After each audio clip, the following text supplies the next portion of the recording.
going to begin as it sort of says on the tin.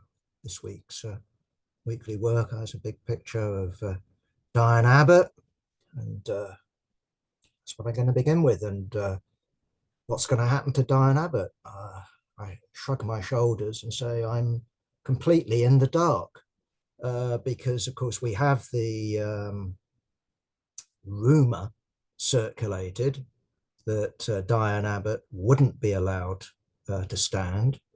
Then we have the Keir Starmer denial that what's it got to do with me? This is up to the NEC.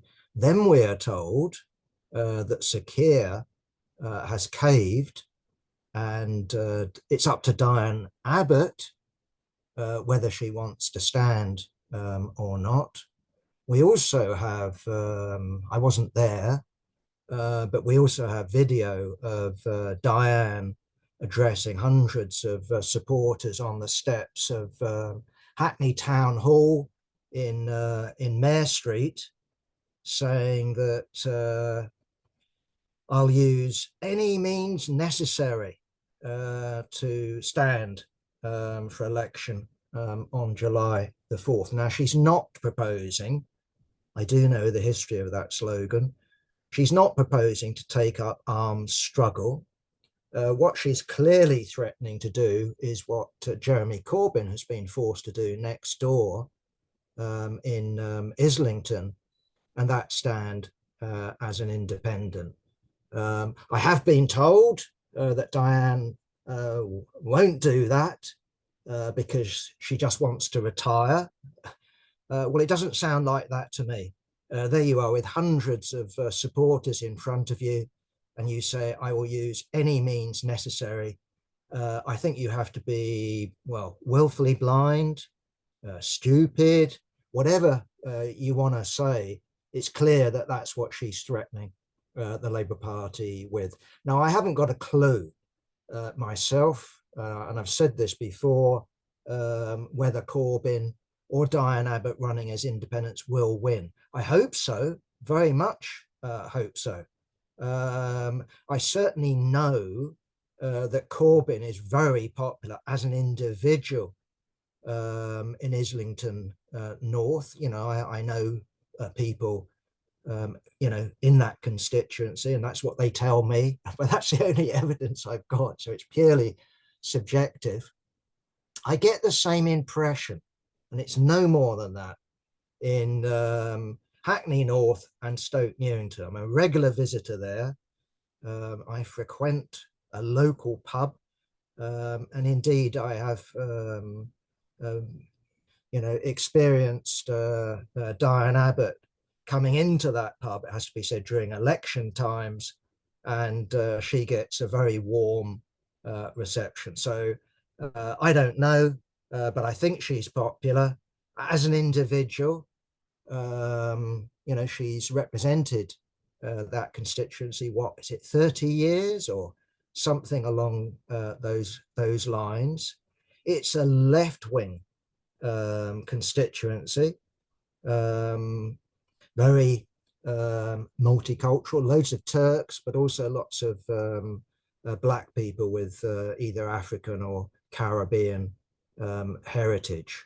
So I think, you know, she's in with a good chance. But so, you know, but what do we make of Sir Keir? I think he's still playing. I mean, this is my guess. Again, I readily confess I'm in the dark. I think he's still playing the game. And the game is, what's it got to do with me? This is for the NEC to decide. And my version of what I think he's thinking, and that's a risky game, is that Diane Abbott is perfectly free to put her name in to the National Executive Committee, which makes a decision this Tuesday. So we'll know this Tuesday whether Diane Abbott has submitted her name. I presume she has. But we also know that others have submitted their nominations.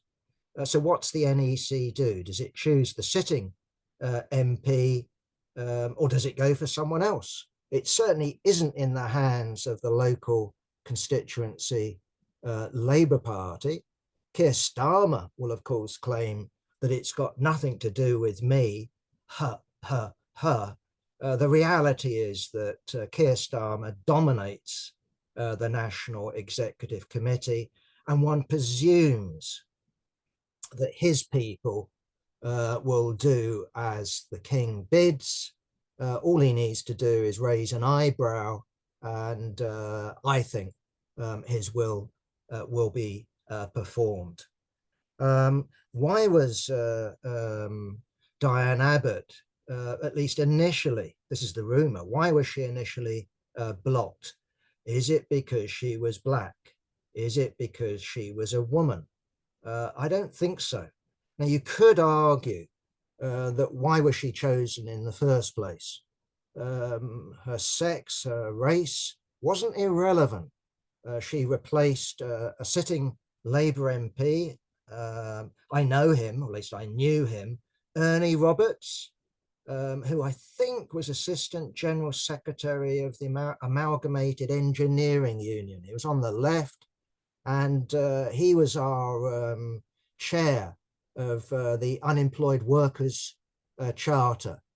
Either way, by a narrow vote, the CLP decided to retire Ernie with honours and choose Diane Abbott. And she was elected first woman, first black member of Parliament. She was also, of course, from the left. She'd previously worked, from my memory, for the, what would you call it? Film Technicians Union. So she was from the left, and given the nature of the constituency, and given, you know, the desire in the constituency to have a black MP and to have a woman MP, they didn't find it difficult to choose Diane. But she was, in terms of the constituency, Labour Party, elected on a very narrow vote, because a lot of people had a lot of time for Ernie Roberts. But that's not why she was barred. I mean, sorry, to me, you know, when I hear such statements from comrades in Momentum and other comrades on the left of the Labour Party, I just think this shows you that they've lost their political bearings. The fact of the matter is that she wasn't barred because she was black or because she was a woman. She was blocked because of politics, that she's on the left. She was Jeremy Corbyn's, you know, shadow home secretary. She's a long-time ally of Jeremy Corbyn, and of course a fellow member of the Socialist campaign group. And that's why she was done. Now, if, and it is again an if, I mean, I haven't just before the meeting started, you know, done a search Diane Abbott and seen what the latest news is, but I've done it earlier in the day, and there's no new development that I know of. If she is not selected on Tuesday by the NEC, undoubtedly the left will protest. Undoubtedly, Diane Abbott will stand as an independent, and she'll have a great deal of sympathy. And in my view, we ought to support her in the most active way that we can. Not because we've got any illusions in her politics, but simply to land a blow against Keir Starmer. That would be a very good result. As things look at the moment, and it's early, it has to be admitted, it looks like a solid Labour majority. And wouldn't it be good just to spoil the party somewhat by having a couple of left-wingers elected, or maybe even more, such as George Galloway. I'll come to all that in a moment. Now, it's possible that Sir Keir has bottled it. It's possible not only the pressure from the left, from the usual suspects such as John McDonnell, Momentum, and other such figures, but also people like Angela Rayner and others that are traditionally associated, well, at least nowadays, with the so-called centre of the Labour Party, and even the right of the Labour Party. People have raised their voices about, about control freakery. I've heard the Plains and the Labour Party need two wings if they're going to be successful. We need a right, that's the realistic wing, but we also need the dreamers, the left wing, if we're going to attract support. I've heard that from the right. So it's possible that Keir Starmer has bent to such pressure, as I say, not only from the left, but from others in the Labour Party and in the Labour movement. But if he does, he will pay a price for it. And you've already got Rishi Sunak saying, actually, it's Angela Rayner that runs the Labour Party. Remember, if you look at Keir Starmer, what's his selling point? It isn't, the third way. It's not some bold vision of a new Britain, like Clement Attlee. It's not the white heat of the technological revolution like Harold Wilson. It's change, but no change. It's competence. But the key is on the battle bus, isn't it? One word, change. And the message is, I've changed the Labour Party, I will now change Britain. Well, if Diane Abbott runs for the Labour Party, the accusation in terms of these presidential debates that the BBC, ITV, and I presume Sky are arranging is you actually haven't changed the Labour Party. You talk about purging anti-Semitism, it's still there. Look at Diane Abbott, you didn't have the bottle to block her. Why was she, denied the whip? It was over that stupid letter where she says, well, Jews don't really suffer lifelong anti-racism, only black people do. I'm putting it crudely, but that was basically the message. She was then suspended and sent on some racism awareness or anti-Semitism awareness course run by the Jewish labor movement, Zionists to a man and a woman. So Keir Starmer, it's not a choice that he makes that isn't going to have a cost. My own belief is that he'll pay a bigger price if he doesn't block Diane Abbott than if he did. Okay, so he loses Hackney North and Stoke Newington. He loses perhaps Islington North. Okay, that's possible. On the other hand, if he doesn't block Diane Abbott, he loses the narrative. He loses the narrative of I've changed the Labour Party. I now am going to proceed to change Britain. I don't think it's going to affect the overall result, but it will have, I think, a material effect in terms of results, simply because it muddies the message.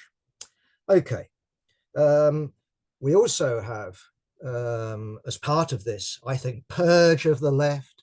No, there are not thousands involved, not 1,000 MPs, are they? In terms of the left in Parliament, it's an extremely small force. And certainly Keir Starmer, the NEC, the right wing have done everything they can to deselect sitting Labour MPs. Any statement that's off message, they will do you for. And we've seen prospective parliamentary candidates barred. So the latest ones are Lloyd Russell Moore in Brighton. I don't know what his offence is, but I would guess it would have something to do with anti-Semitism. I could be wrong, but that would be my guess. And we also have in Chingford, Faiza Shaheen. She ran Ian Duncan Smith a close second. I think she was about 1,000 votes behind in the 2019 election. She's a Muslim, she's a woman. Why has she been barred? Again, I don't think it's because she's a Muslim. I don't think it's because she's a woman. I think it's because she's on the left. And she's done this terrible crime that you can do nowadays. And that's like something that the NEC, the powers that be, the bureaucracy, the witch hunters in the Labour Party don't like. Well, I can give you a secret here, not behind me, but in my study over there, right, in my fascism section, just to the left of me. I've got to get my left and right. Okay, to the left of me, there's a copy of Mein Kampf. There's also a copy next to it of Mussolini's My Autobiography. You know, I wouldn't make that my political creed. Of course I wouldn't. But if someone was asking me about Nazi Germany or about fascism, I'd certainly recommend those two books as something to look at, something to learn from. So merely because you tick something like or note it doesn't mean you agree with everything. But that was her crime. I would guess that her crime is also quoting stuff that says that the witch hunt has been, to use Jeremy Corbyn's phrase, responsible for over-egging the extent of anti-Semitism in the Labour Party. And as we've argued before, you can find, or you were able to find, and I think it's still there on the right of the Labour Party, it's there in society. There are anti-Semites. It would be crazy to say that there are no anti-Semites who supported Jeremy Corbyn. There were. But the idea that Jeremy Corbyn's supporters were overwhelmingly or in any significant way anti-Semitic is a big lie. If anything, the exact opposite would be true. That Jeremy Corbyn's supporters would be militantly anti-racist. A lot of Jeremy Corbyn's supporters, of course, were Jewish, but they were the wrong sort of Jews. They weren't Zionists, they were anti-racist, as opposed to Zionists who are racist, who want to discriminate against non-Jews, who support the state of Israel, which, yes, is a racist endeavor.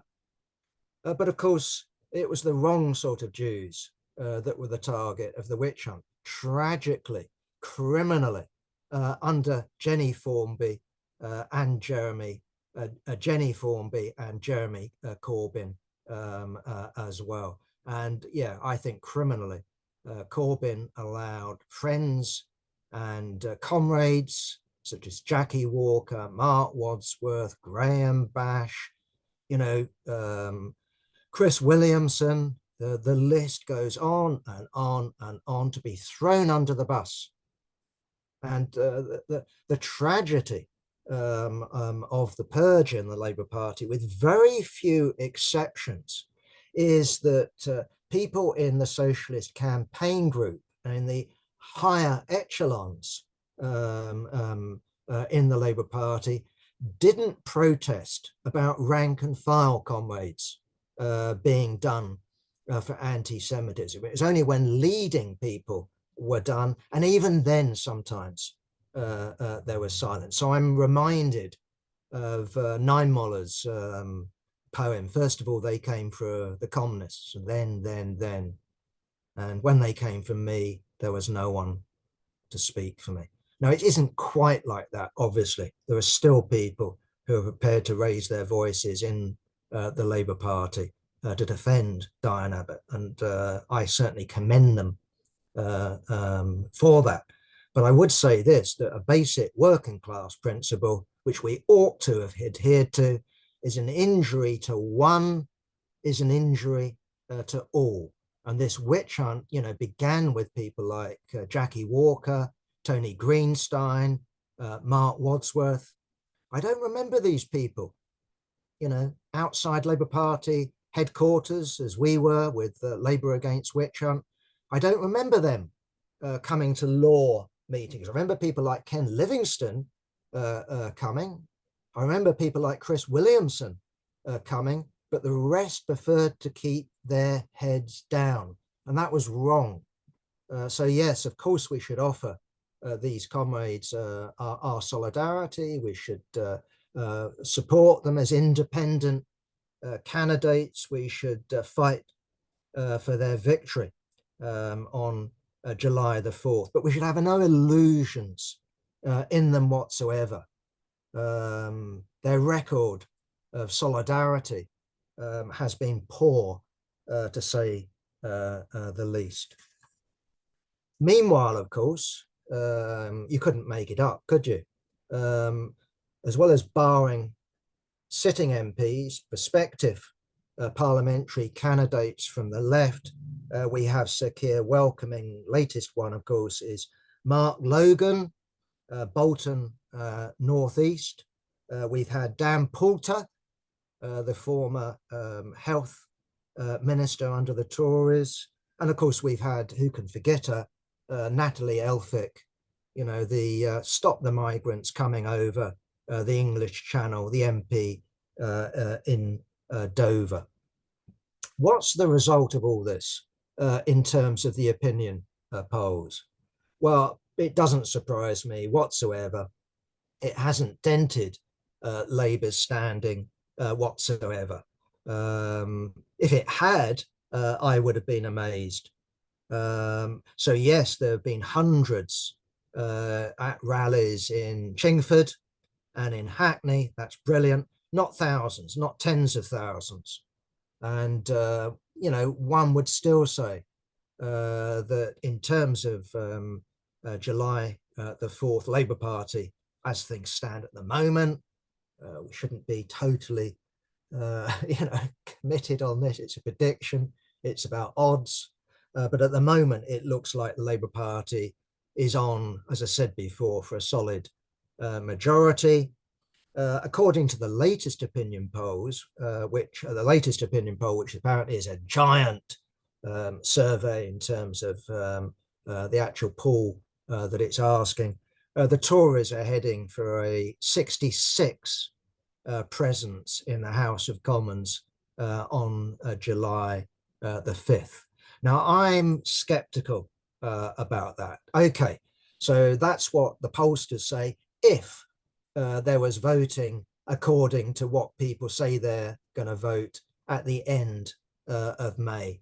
But of course, what is happening, I think, is that Reform, who still are third in terms of party ranking, Labour Party is way out in front on something like 44%, Tories 22%, 20%, whatever it happens to be, but Reform were on 14%, considerably ahead of the Liberal Democrats, who are on 9%, and I think the Greens 6% or something like that. But of course, what I would expect, and I think what we should expect, is that those voters that said, I'll go for Reform, will bleed over to the Tory party, because general elections, and especially how this general election will be fought, it will be fought as a presidential election, is about choosing a government.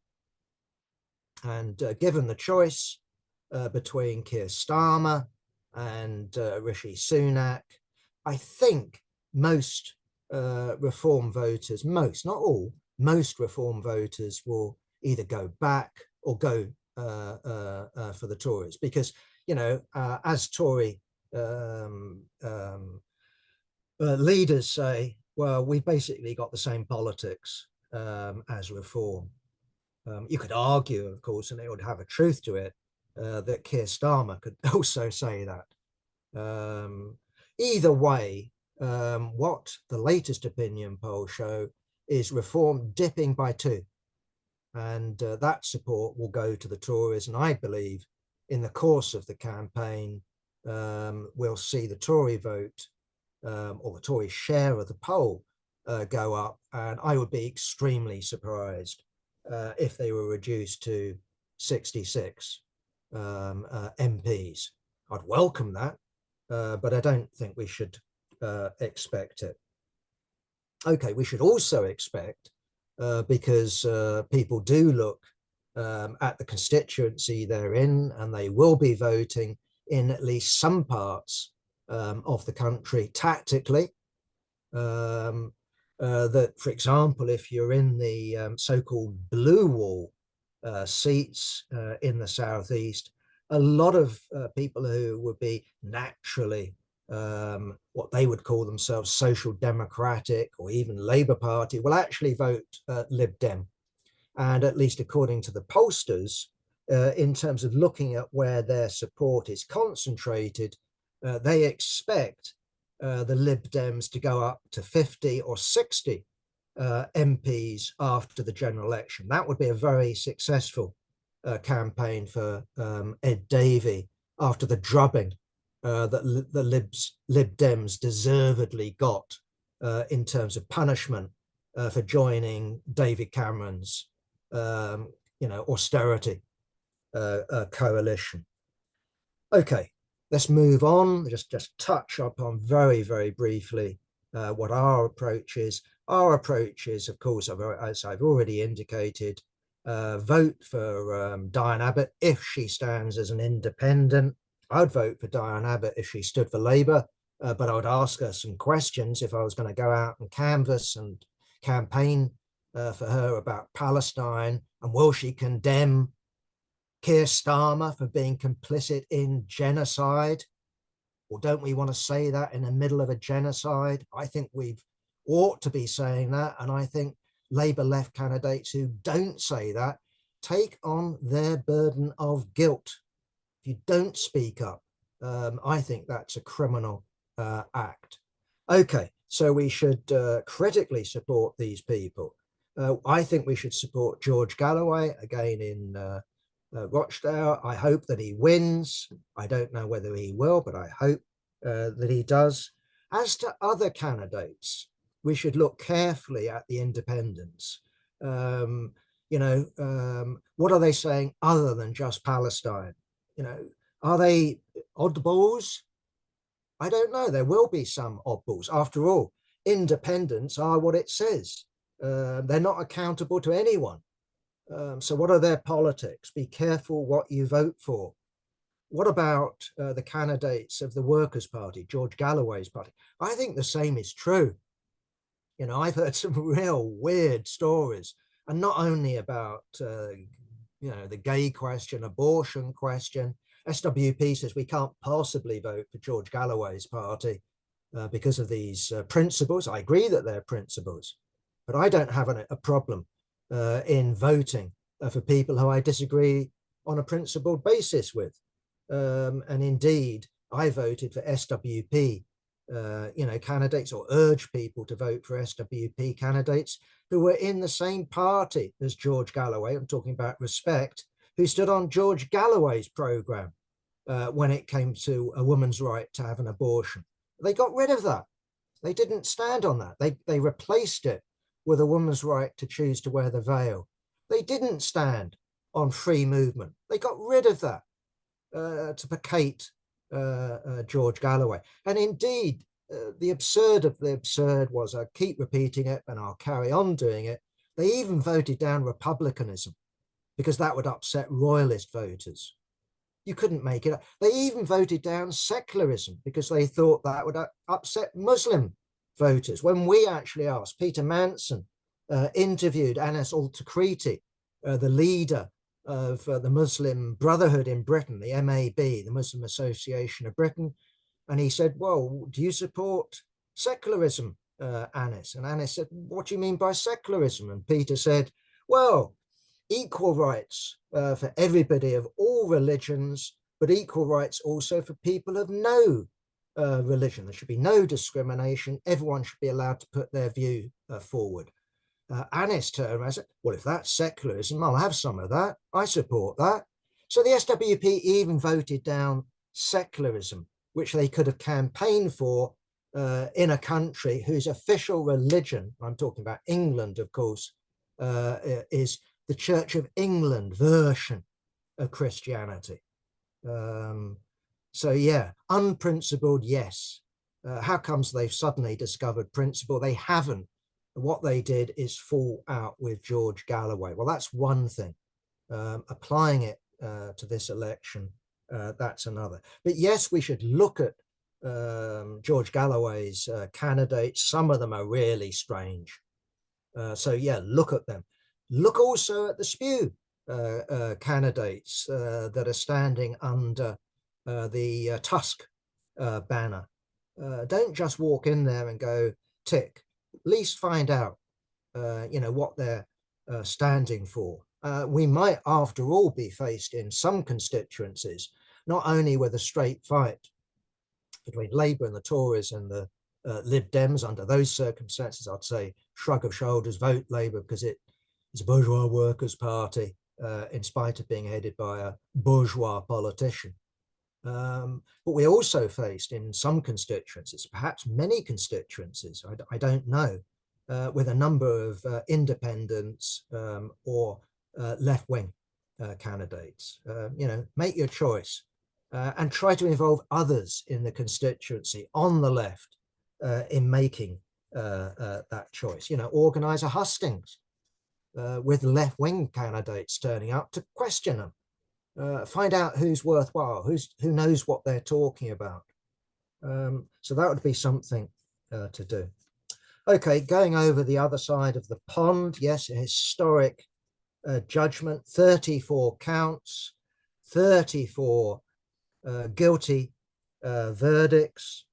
This is for what they call in America, they used to have it in Britain, I've been told by a lawyer, someone I know is a lawyer, you can guess who, that he was found guilty of a felony. Right now, I've had a long list of what that used to be in Britain. We don't have that anymore. Either way, the irony is that because of state laws in the United States, Donald Trump, if he decided to vote from his Mar-a-Lago home, would be barred. He's barred because he's a felon. He's a convicted felon. He's also barred, as I understand it, as a convicted felon, from traveling to Canada and the UK. Can't make it up, can you? Okay, but what was he guilty of? I think that, again, a lawyer has described it to me. Of course, if he was guilty, I think he was guilty. What we're talking about here is a misdemeanor. Now, I know that in the US Constitution, because we've heard so many attempts, presidents can be got rid of for high crimes, but also misdemeanors. And of course, what Donald Trump has been found guilty of is claiming for election expenses what wasn't really an election expense, but sort of was, because he would be embarrassed by this woman if he hadn't bought her off. He basically thought he'd bought her silence for $130,000. So I think that's my understanding of it. So clearly the prosecution was politically motivated. Will it affect the result? I don't know, right? But I would be very careful about saying that it will, because at the moment, at least, it seems like an absolute certainty that Donald Trump will secure the Republican nomination. I mean, who else is in the race? I think nobody. So what happens in terms of the timetable is that he appeals on July the 11th, and the day after we have the Republican Party convention in Milwaukee that will crown him. And I think that's the right description, will crown him the Republican Party's presidential nominee for the November election. And at the moment, at least in terms of the opinion polls that I've read, what we have remarkably for me, okay, I'm a Brit, I'm sitting, in British conditions. I know a little bit more about British politics, but as I've illustrated, not that much more. I don't know what the result would be in, Hackney North or Islington North. I don't know. But what the result would appear to be in the United States, if present polls are accurate, is that Donald Trump wins the presidential race, because Donald Trump at the moment is ahead in terms of the popular poll. And given the state system of voting in a presidential election, he doesn't need to even be ahead. He could be neck and neck or even behind and still win, because he will win the key states, which are the so-called swing states. Now, this is a hypothetical possibility because we don't know, but it seems quite likely that he is on course to win. What happens? What do the Democrats do? They've been talking about Donald Trump, dictatorship, fascism.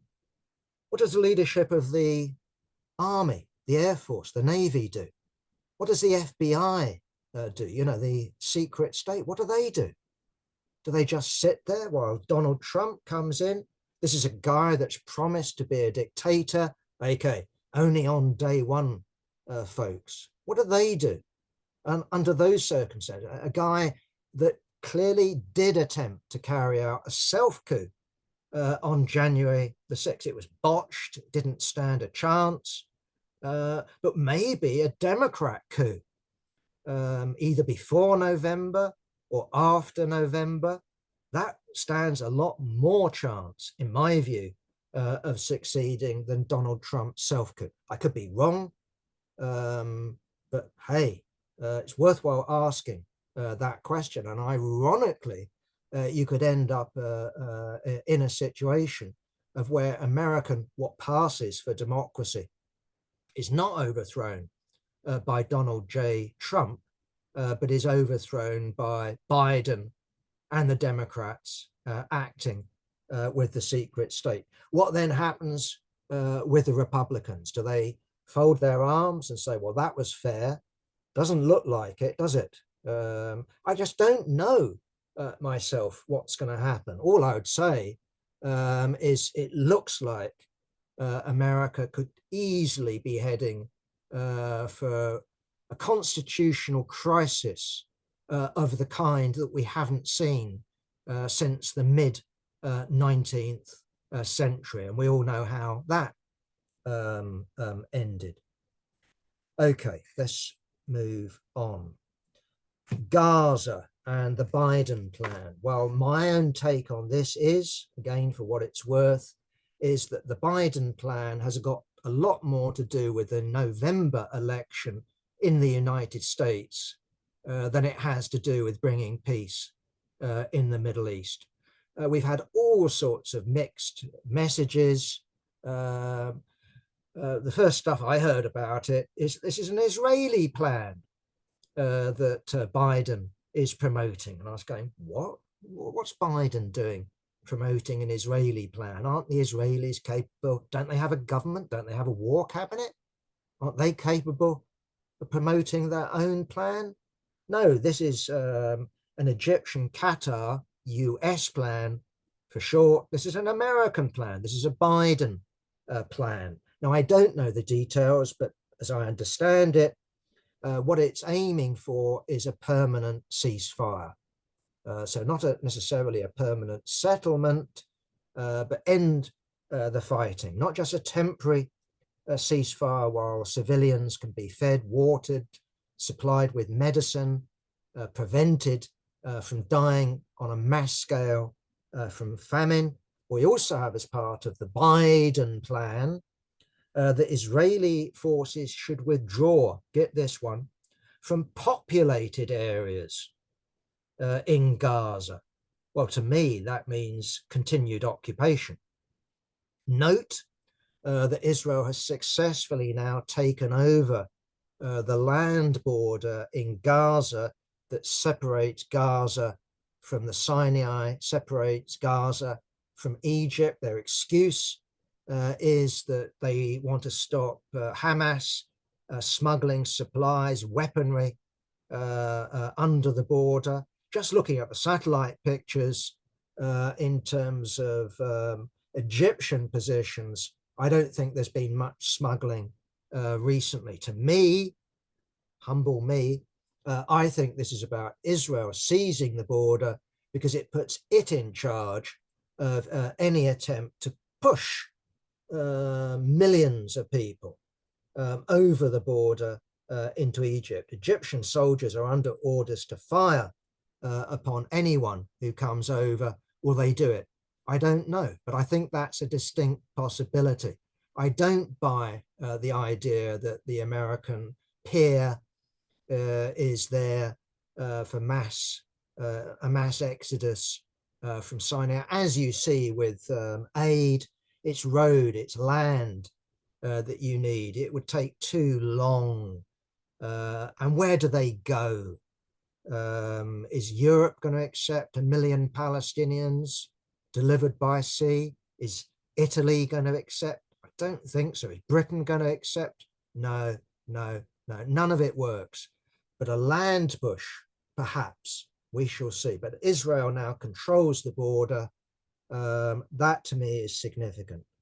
Also, what we have in terms of the Biden plan is that all Israeli prisoners are freed. Well, you get into an instant problem there because, of course, October the 7th wasn't only a Hamas operation, it also involved the Popular Front for the Liberation of Palestine, but more importantly, in terms of military strength, it also involved Islamic Jihad, and Islamic Jihad has already rejected the Biden plan.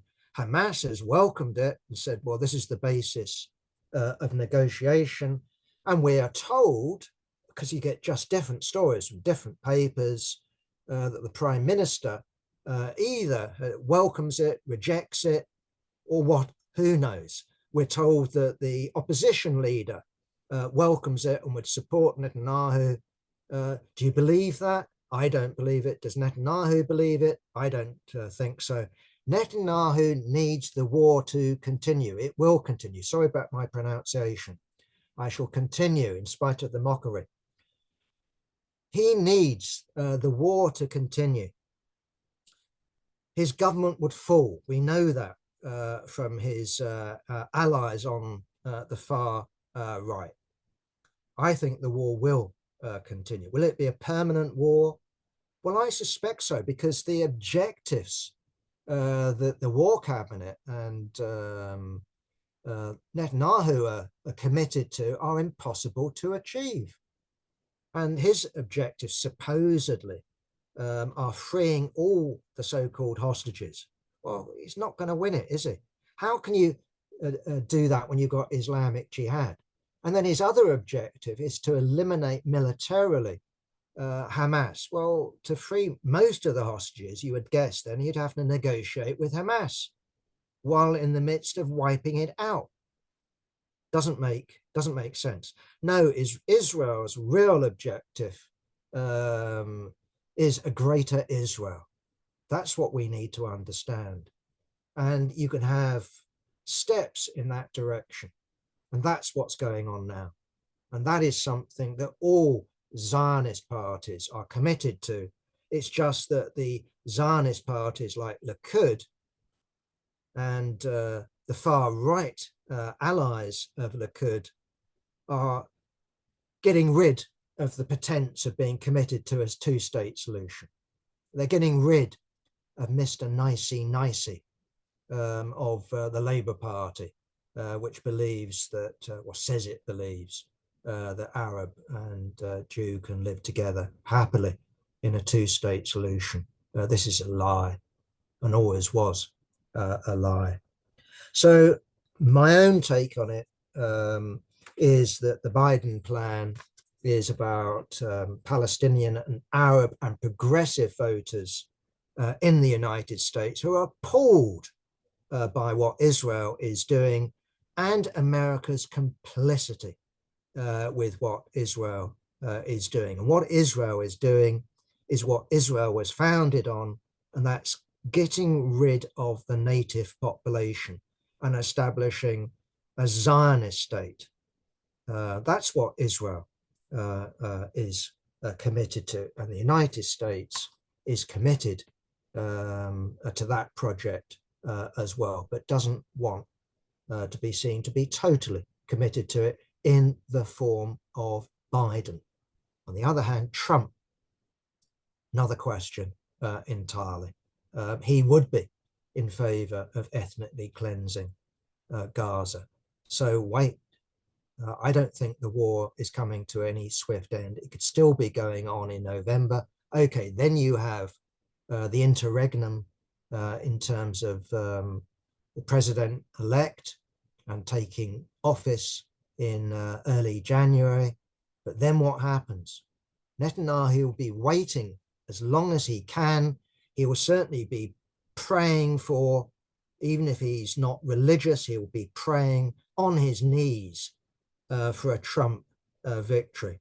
I'm not convinced, by the way, and I'd finish with this, that Putin is of a same mind. I'm not convinced that Trump will simply hand Ukraine over to Russia, or will bring peace in Ukraine by banging heads together in 24 hours or something like that. Okay, 1:45. I'm going to wrap up very quickly now. Quick comment. I'll be writing an article myself. We've got a big demonstration coming up. Anyone who wants to volunteer to help us hand out the weekly worker at the national demonstration in London, can't give you the exact place, but central London, 12 o'clock.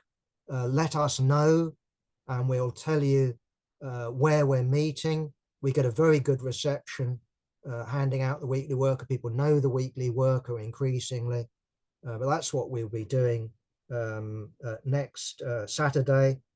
But we'll have an article by myself, and I'll be taking up some of the questions raised over the last couple of issues by Tony Greenstein and Steve Freeman, advocates of a variation on the one state solution, which I think I agree with Moshe. I think it's illusory.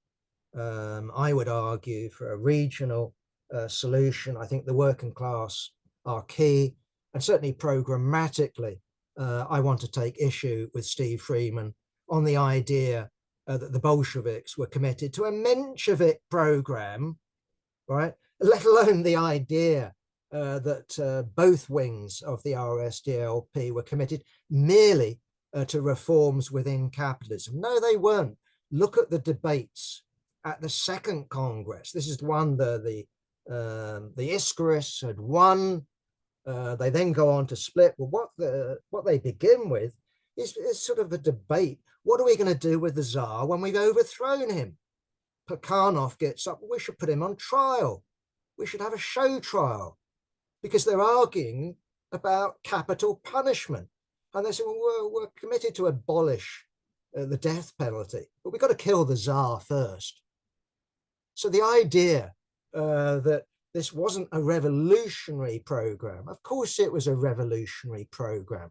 What about the Bolsheviks? Well, from 1905, they were committed to what Lenin, the translation in Lenin's collected works, is an uninterrupted revolution, as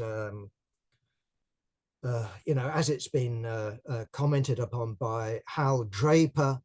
This is more accurate in terms of English translation than our word permanent revolution, because permanent sort of gives that impression of James Dean of, what are you? I'm a rebel. What are you rebelling against? Whatever you've got, sort of type idea. You're just a rebel.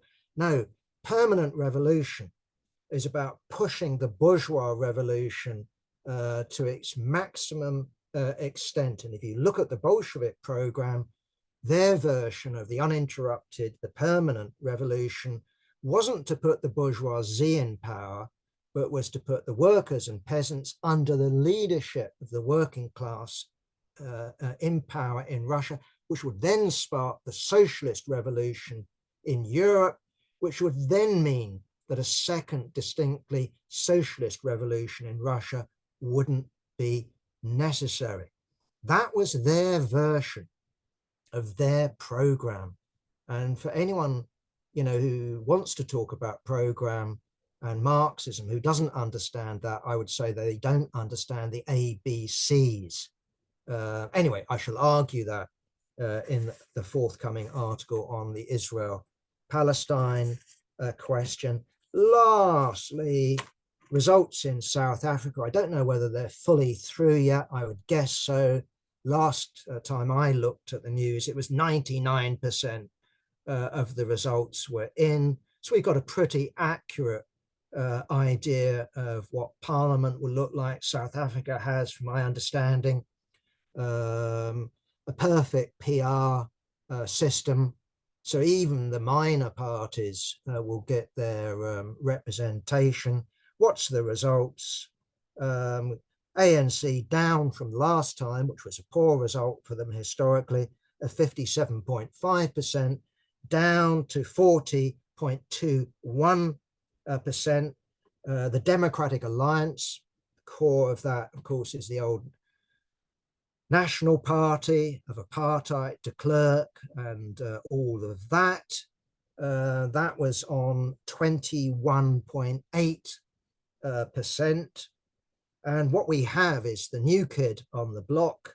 This is Jacob Zuma's Mkoto Wisizwe, MK, taking the name of the armed wing of the ANC. He was a member of it.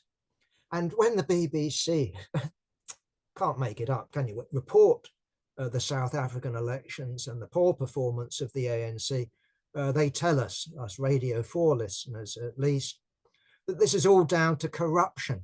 I have to guffaw with laughter, given that Zuma, okay, only served 3 months, but that was generosity, in terms of the state letting him out early. He was corrupt up to his eyeballs. Remember, state capture.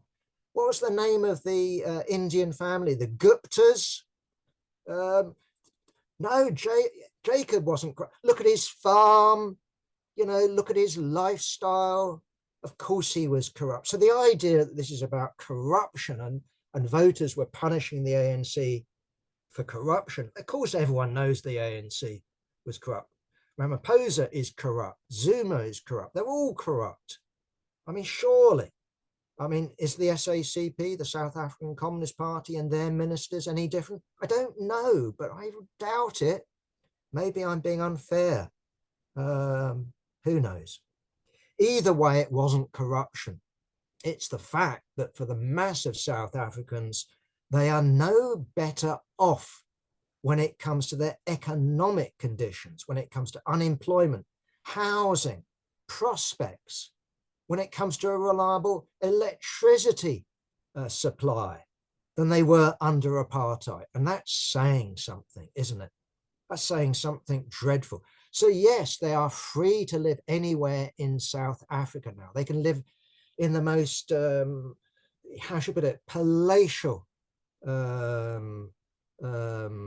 mansions, and some black people do. It just so happens that they're connected, no doubt, with the government or with big business, which usually means the same thing. In other words, business and politics have coalesced. Either way, I would say that it's economics.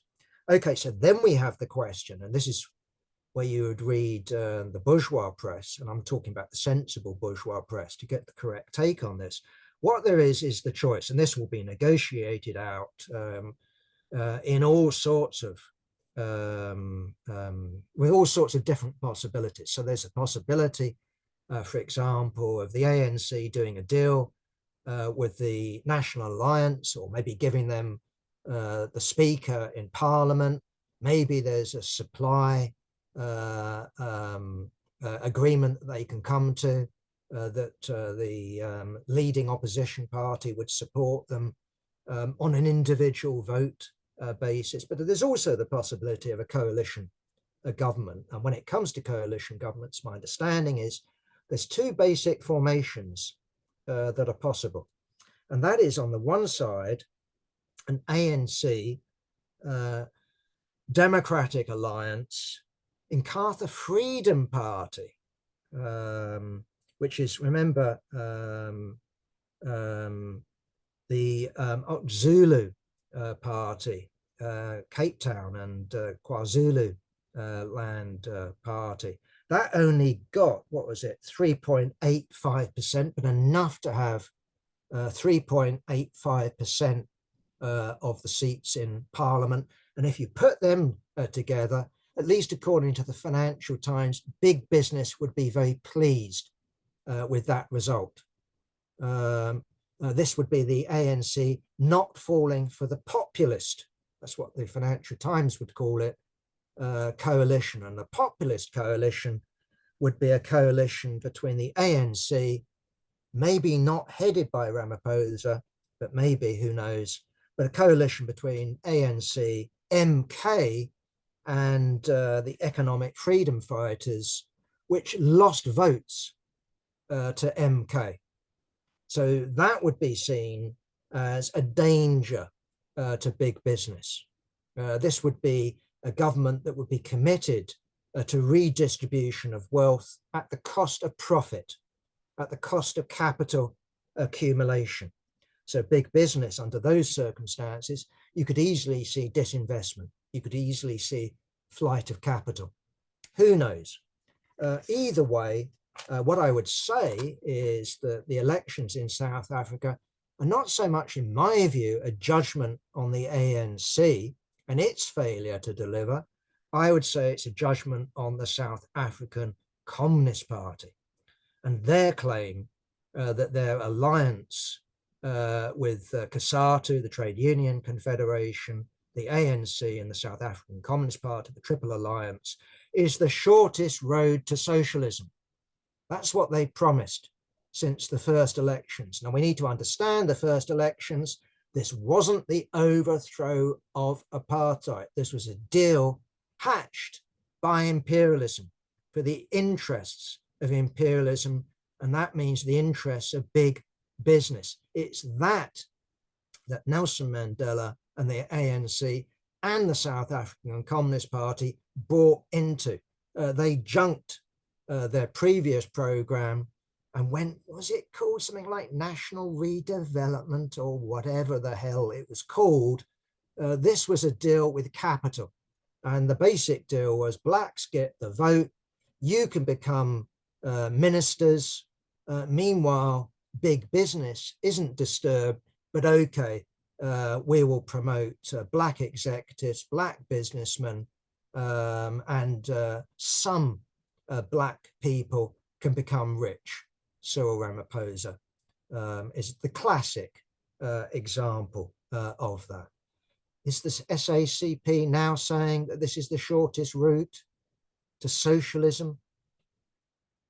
Well, if they are, no, that was an excuse. That was an excuse for selling out what was a revolutionary situation.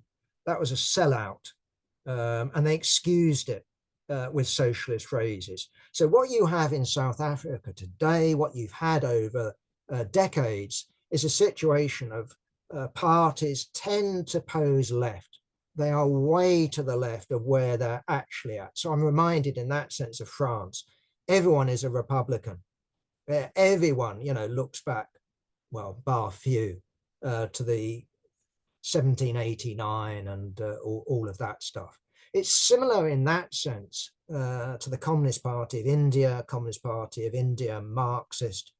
When you meet these people, you think you're talking to a Blairite. Well, actually you are, except they'll have a hammer and sickle t-shirt or whatever it happens to be. That's the South African Communist Party of today, not the 1960s, not the 1970s, but they made their choice in the 1990s to participate in a pro-capitalist government. So South Africa, it's true, still rebels occasionally against the US hegemon when it comes to Israel.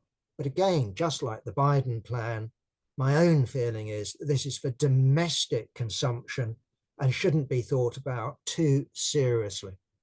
This is about posturing, anti-imperialist posturing, not genuine anti-imperialism.